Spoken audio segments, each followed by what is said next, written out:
지난 주일날 어느 집사님과 이야기를 하게 되었어요. 이야기를 하면서 집사님의 이제 근황을 이렇게 듣게 됐는데, 그 집사님께서 이런 말씀을 하십니다.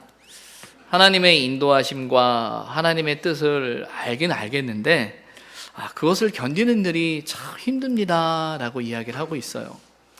그러니까 삶을 살아가면서 이제 하나님의 뜻을 알고 하나님의 계획이 있구나, 하나님 뜻이 있겠구나 라는 어떤 믿음의 고백은 있는데, 막상 하루하루 살아가는 그 삶의 상황 속에 부딪히는 문제들 앞에서 이제 갈등이 되는 거죠. 힘든 거죠. 어려운 거예요. 그러니까 이제 그런 고백을 하시는 거죠. 그분이 개인 사업을 하시는 분인데 좀 어느 정도 좀 기대하는 만큼 또 일이 좀 되어지고 또 사업이 좀 잘 풀리기를 어떤 소망하는 마음을 갖는데 될 것 같은데 되지 않은 어떤 그런 모습을 보면서 하나님이 분명히 뜻이 있는데 뭘까라는 어떤 그런 그 신앙의 고민을 느낄 수 있게 되었어요. 근데 저는 그런 모습을 보면서 그것은 결코 믿음 없는 모습은 아니다라는 생각을 갖게 됩니다. 야고보서 1장 4절에 보면 이런 말씀이 나와요. 인내를 온전히 이루라. 이는 너희로 온전하고 구비하여 조금도 부족함이 없게 하려 함이라. 인내를 온전히 이루라.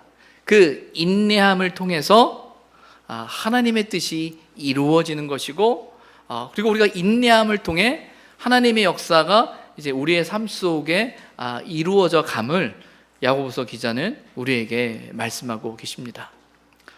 하나님은 당신의 부르신 자녀들을 향한 분명한 그 뜻과 계획을 갖고 계시고요, 또 하나님께서는 반드시 그 뜻을 이루십니다.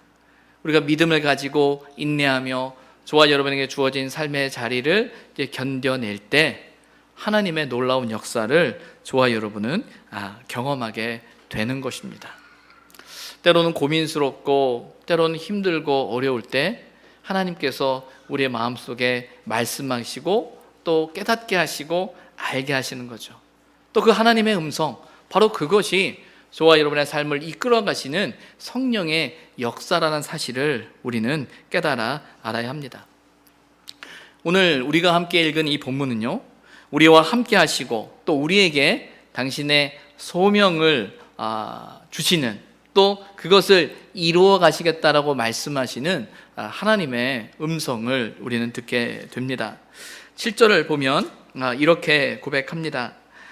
나는 이 땅을 내게 주어 소유를 삼게 하려고 너를 갈대아인의 우르에서 이끌어낸 여호와니라. 하나님께서 아브라함에게 앞선 15장 1절부터 6절까지의 말씀을 통해서 엘리에셀이 아닌 내 자녀를 허락하겠다라고 이제 분명히 말씀하시죠. 또 그 말씀 앞에서 아브라함은 믿음으로 그 말씀을 받고 또 그것을 믿음으로 말미암아 하나님께서 그것을 그의 의로 여기셨다. 다른 말로 말하면 하나님이 세우신 그 기준에 아브라함이 맞았다, 흡족하셨다라는 말씀으로 이야기하고 있습니다. 그러면서 이어지는 이제 7절의 말씀 속에서는 하나님께서 아브라함에게 이 땅에 대한 약속을 구체화시키고 계시는 거예요. 앞선 창세기 12장에서 하나님께서 아브라함을 부르시면서 그 자손에 대한 복을, 또한 땅에 대한 복을 약속하셨는데, 오늘 본문을 통해서 그 약속을 구체화시키고 계심을 우리는 발견하게 됩니다. 내가 너를 갈대아 우르에서 이끌어낸 여호와다. 그리고 이 땅을 내게 주어 소유를 삼게 하고자 한다라는 것이죠. 하나님께서 아브라함에게 허락하신 그 땅의 복은요, 단지 땅의 문제가 아닙니다. 그 땅의 복은 곧 그것을 통해 이루고자 하시는 하나님의 뜻이 거기에 있음을 내포하고 있는 거예요. 우리가 삶을 살아가면서 하나님께서 저와 여러분에게 허락되어진 어떤 시간과 공간의 복이 있습니다.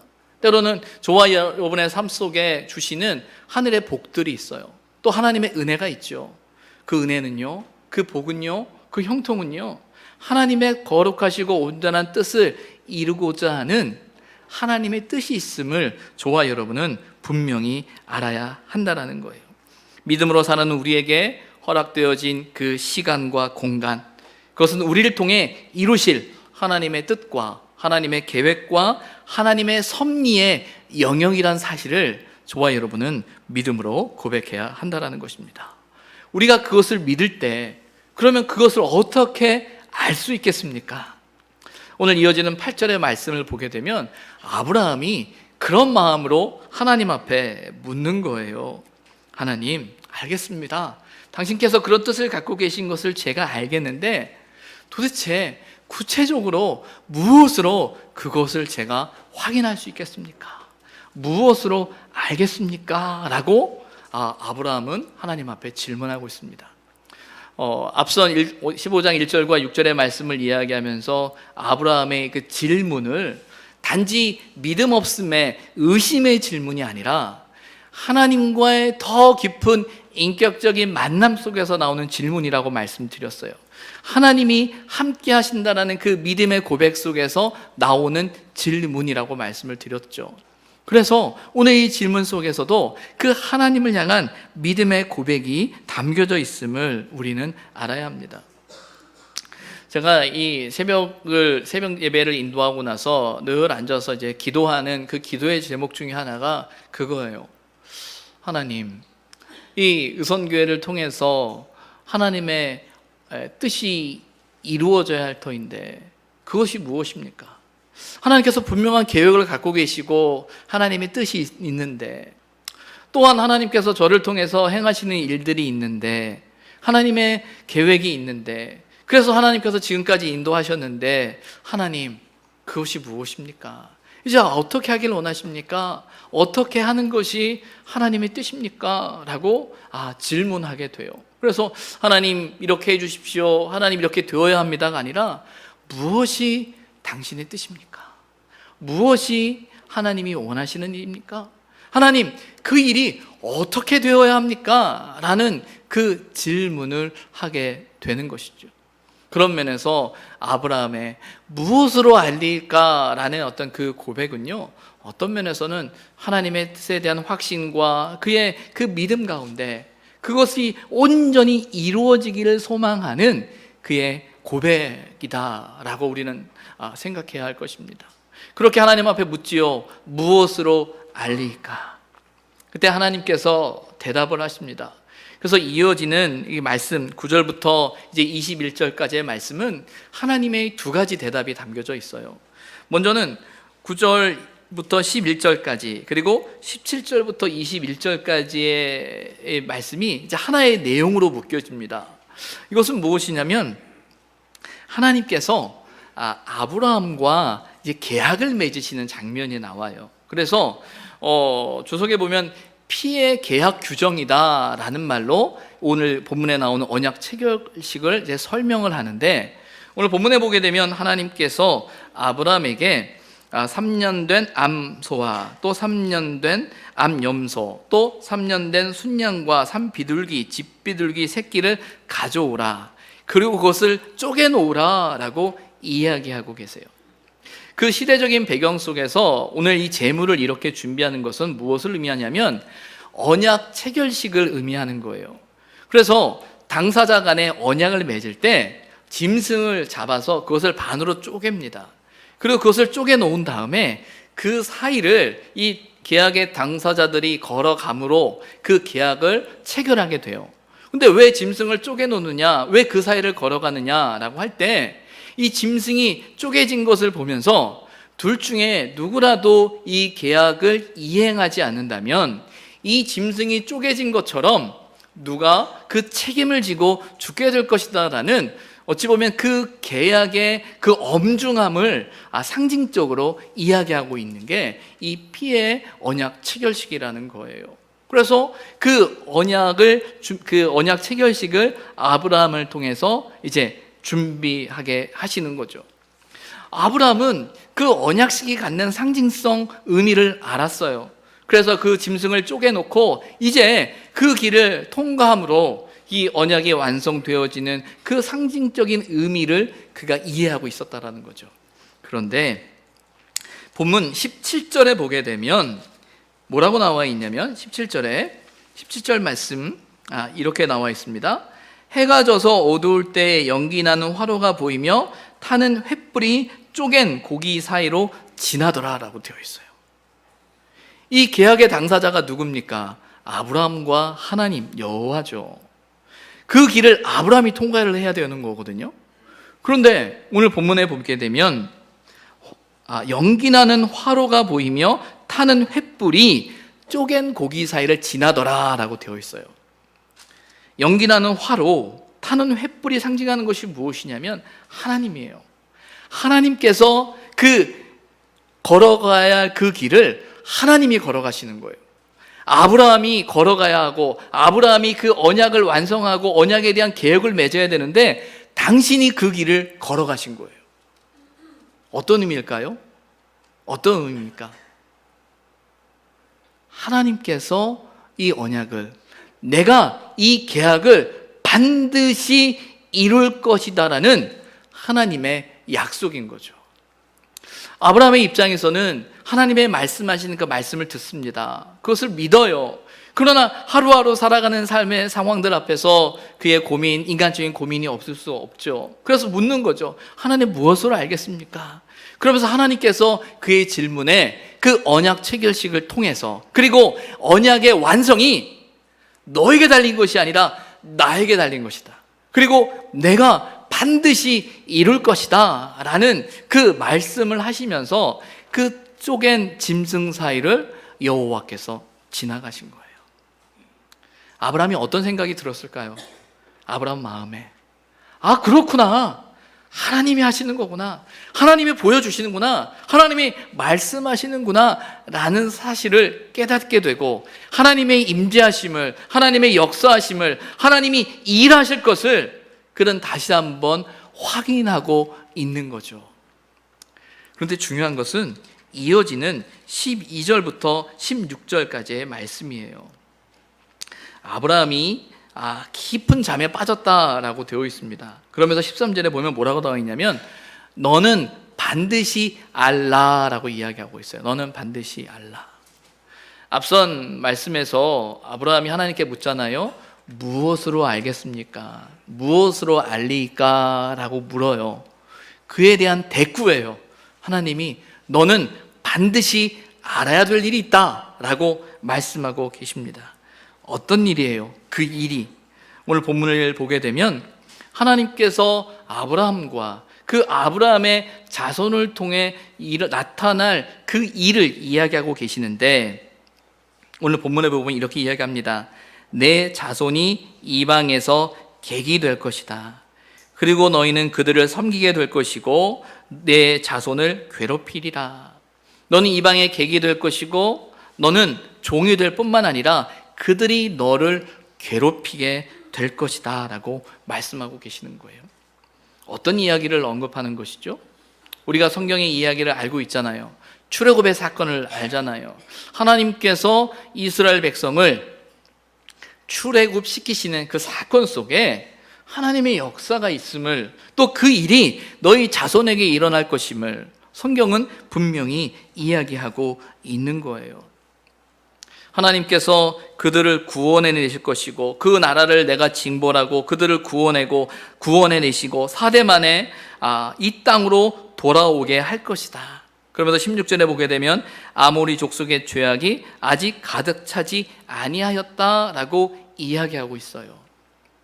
여기에서 하나님께서 아브라함에게 말씀하시는 이 아브라함 자손에 대한 이야기는 앞으로 아브라함 자손들이 감당해야 할 운명에 대한 이야기일까요? 아니면 그들에게 주어진 소명일까요? 우리는 이 하나님께서 아브라함에게 말씀하신 아브라함 자손에 대한 이야기를 들으면서 그들에게는 이런 운명이 정해져 있구나, 이렇게 하는, 그런 고난 당하는 것이, 어려움을 당하는 것이 그런 일이구나 라는 생각을 가질 수도 있어요. 근데 중요한 건 이것은 단지 아브라함 자손의 운명이 아닙니다. 이건 무엇이냐면 아브라함 자손의 소명이에요. 소명이라는 것은 무엇이냐면 하나님께서 당신의 일을 위하여 부르시는 거예요. 그리고 그 부르심은 하나님의 뜻을 이루시는 거예요. 우리는 종종 소명이라고 생각할 때 내가 무언가 하나님 앞에 드려지고 내가 무언가 하나님 앞에 한다라는 생각을 우리는 많이 갖습니다. 그래서 소명을 받은 사람은 무언가를 해야 한다. 그러나 소명의 가장 큰 무게는요, 소명의 가장 큰 중심은 무엇이냐면 하나님의 뜻을 우리의 삶 속에 이루는 게 소명의 핵심이에요. 내가 무엇을 하는 것이 아니라 하나님께서 그 뜻을 저와 여러분의 삶 속에 이루시겠다라는 것, 그것이 소명의 핵심이고, 하나님께서 아브라함 자손에게 말씀하시는 이 일은 그들에게 주어질 운명이 아니라 역사의 주관자이신 그 하나님께서 아브라함과 그의 자손을 통하여 이루고자 하시는 하나님의 소명을 이야기하고 계신다라는 거예요. 무엇보다 더 나아가서 그 소명은 무엇이냐면 하나님의 역사에 아브라함을 동참시키는 거예요. 하나님이 계획하시고 섭리하시고 역사하시고자 하시는 전 우주를 통치하시는 하나님의 주권 속에 있는 그 하나님의 다스림 속에 아브라함을 불러 그 속에 동참시키는 거죠. 내가 이런 계획을 가지고 있다, 이런 뜻을 가지고 있다, 이 일을 통해서 나의 뜻이 이루어질 것이다 라고 말씀하고 계시는 거예요. 아브라함의 입장에서는 이제는 하나님의 일에 동참하는 사건을, 그 상황을 경험하고 있는 거예요. 아, 그렇구나. 하나님께서 나를 통하여, 우리의 자손을 통하여 하나님이 이런 일들을 계획하고 계시는구나 라고 이해하게 된 것이죠. 알게 된 것이죠. 어떤 그런 경험은 하나님을 향한 보다 큰 확신과 신뢰를 갖게 한다라는 거예요. 하나님의 부르심, 하나님의 이끄심, 그 핵심은 무엇이냐면 하나님의 뜻을 저와 여러분의 삶 속에 이루어 가신다라는 그 믿음을 갖는 것입니다.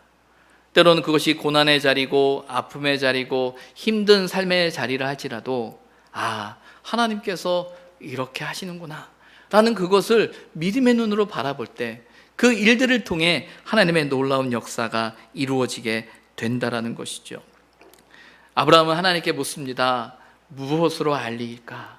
그때 하나님의 대답은 그것이죠. 언약의 체결식을 통해서 이 언약은 내가 이룰 거야. 넌 나를 믿으면 돼 라고 말씀하시며 아브라함을 위로하시죠. 또한 하나님께서 아브라함에게 당신의 뜻을 이야기하면서 그에게 소명을 허락하면서 그 하나님의 역사 가운데 있을 아브라함과 그의 자손을 이야기함으로 아브라함의 마음속에 하나님의 음성을, 하나님의 뜻을 경험하게 되는 거예요. 하나님의 성취를 바라보면서 아, 하나님이 동행하고 계시는구나. 그래, 하나님께서 나와 동행하심을 통하여 하나님의 일들을 이루어가고 계시구나 라는 사실을 오늘 본문 15장의 말씀을 통해서 아브라함은 깨닫게 되는 거죠. 알게 되는 거죠. 더 믿음 가운데, 말씀 가운데 살아갈 이유를 하나님의 말씀을 통해서 듣게 되는 것입니다.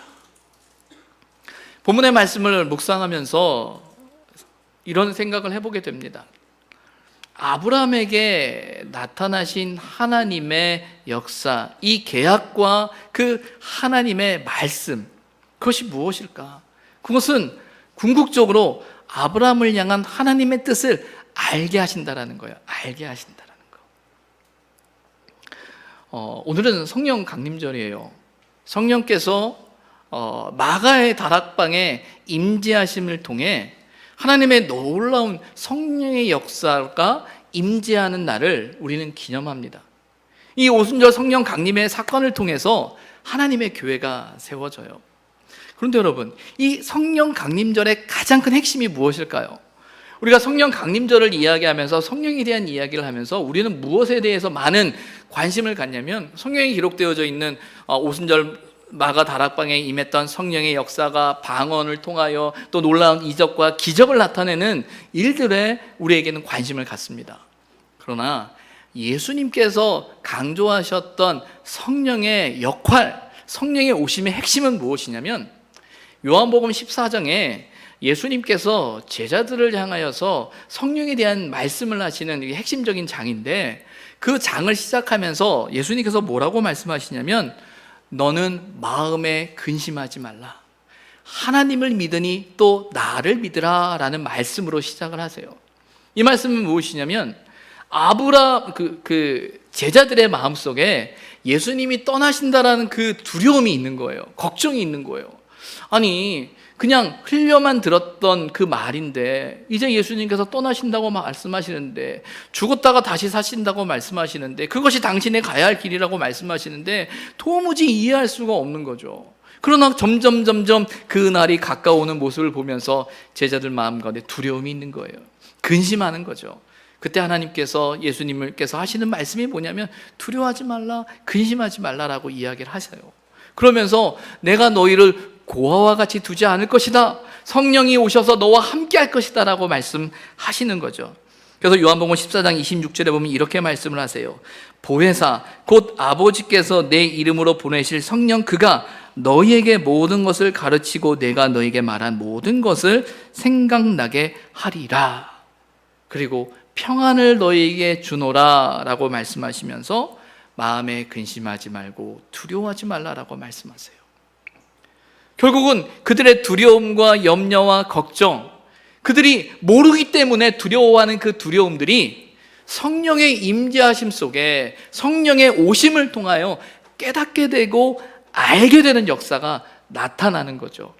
그 증거가 무엇이냐면 사도행전 2장에 나오는 베드로의 설교입니다. 성령의 충만함을 입은 베드로가 회중들 앞에 설교하게 됩니다. 설교를 했는데 어떤 역사가 일어나냐면 무려 3,000명이 예수를 믿겠다라고 고백했다라는 거예요. 야, 어떻게 설교를 했길래, 어떻게 그가 외쳤길래 이런 역사가 일어나는가? 도대체 베드로가 어디서 뭘 봤기 때문에, 무엇을 배웠기 때문에 이런 일이 일어날까라는 생각을 해보게 되죠.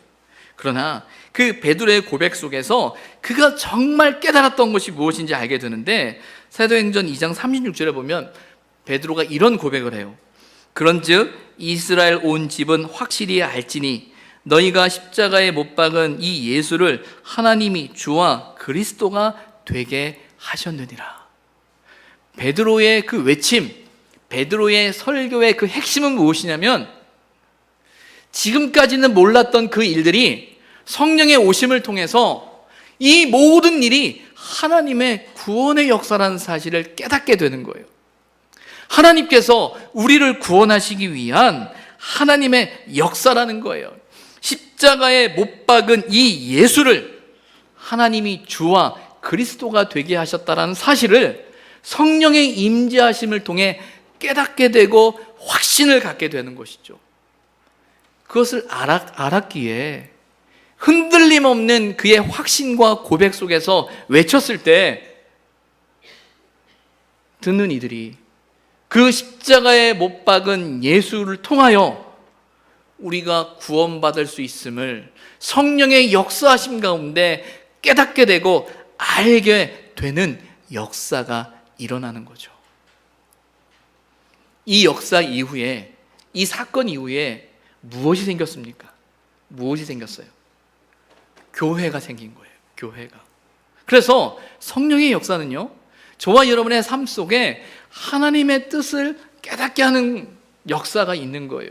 그리고 그 깨달음의 핵심은 무엇이냐면 하나님이 우리와 함께하고 계신다.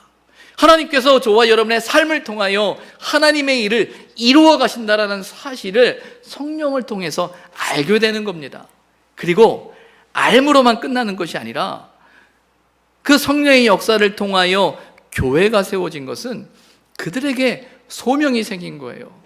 하나님의 부르심의 뜻을 발견하게 된 거예요.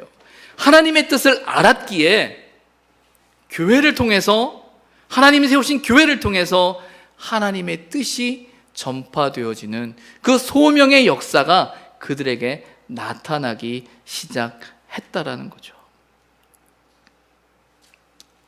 교회는 성령의 은혜로 말미암아 예수 그리스도를 구주로 고백하여 그 부르심을 입은 자들이 모인 곳입니다.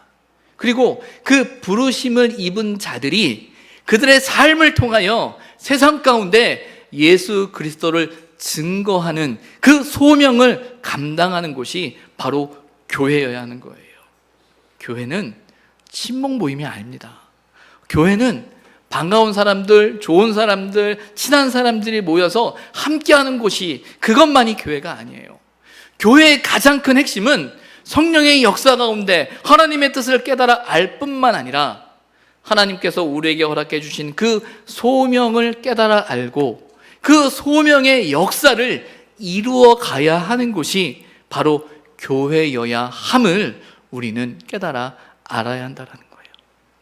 하나님께서 무엇을 알리일까라는 그 아브라함의 질문 앞에서 하나님이 함께 하심을 이야기하시고 너를 통해서 행하실, 아브라함을 통해서 행하실 소명의 말씀을 하신 것처럼 성령의 임재는 우리와 함께 하시는 그 하나님을 알게 하실 뿐만 아니라 그 하나님을 경험함으로 말미암아 우리 교회가 우리의 삶 속에서 저와 여러분이 감당해야 할 그 소명이 무엇인지를 구체화시키고 알게 하시는 사건이 바로 이 성령의 임재의 역사라는 것, 성령 강림의 핵심이라는 사실을 저와 여러분은 분명히 알아야 한다는 거예요.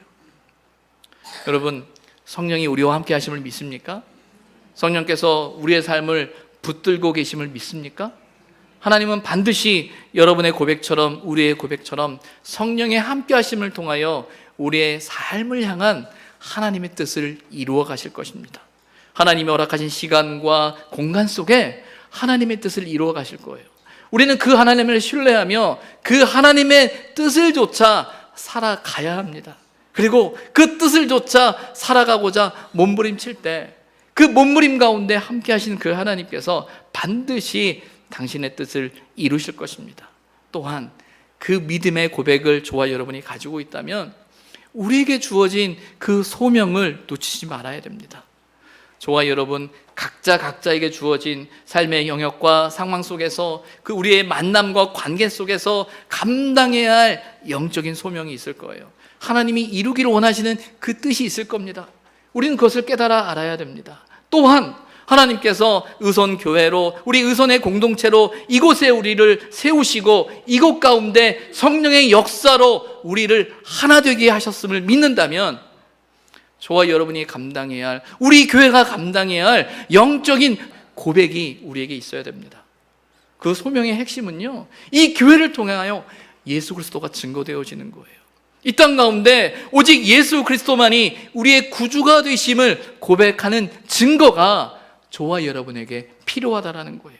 우리가 무엇을 하든지 우리는 그 하나님의 나라를 위해서, 그 복음의 역사를 위해서 예수 그리스도께서 저와 여러분을 위하여 십자가에 죽으셨음을, 그 하나님의 사랑의 언어를 기억하면서 그 사랑의 삶이 저와 여러분의 삶 속에 우리 교회를 통해 증거되어져야 한다는 그 사실을 저와 여러분은 놓치지 말아야 합니다.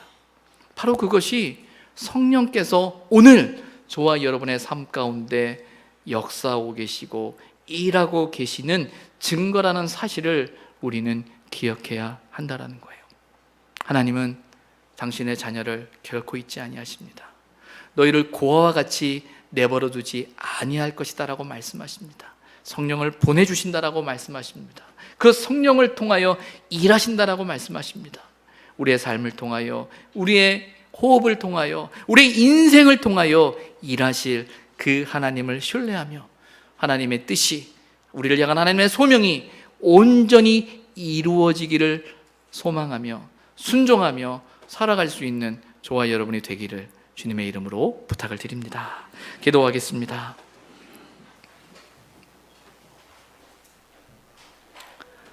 아브라함에게 친히 말씀하심으로 당신의 언약을 이루시겠다 보여주셨고, 또한 아브라함을 통해 하나님이 일하실 소명의 말씀을 주신 것처럼 오늘 성령의 임재하심을 통해 우리와 함께 하시는 하나님을 고백하게 하여 주시고, 또한 우리에게 맡겨주신 하나님의 소명을 감당할 수 있는 우리의 삶이 되게 하여 주옵소서. 하나님, 우리 한 영혼을 하나님이 부르시고 하나님의 뜻 가운데 두셨음을 믿습니다. 우리가 감당해야 할 그 삶의 자리, 우리가 감당해야 할 그 소명이 무엇입니까?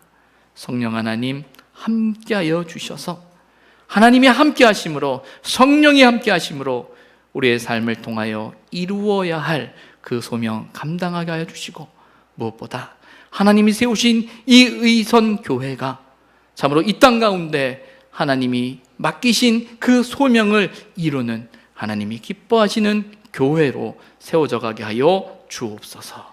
예수님의 이름으로 기도드립니다. 아멘.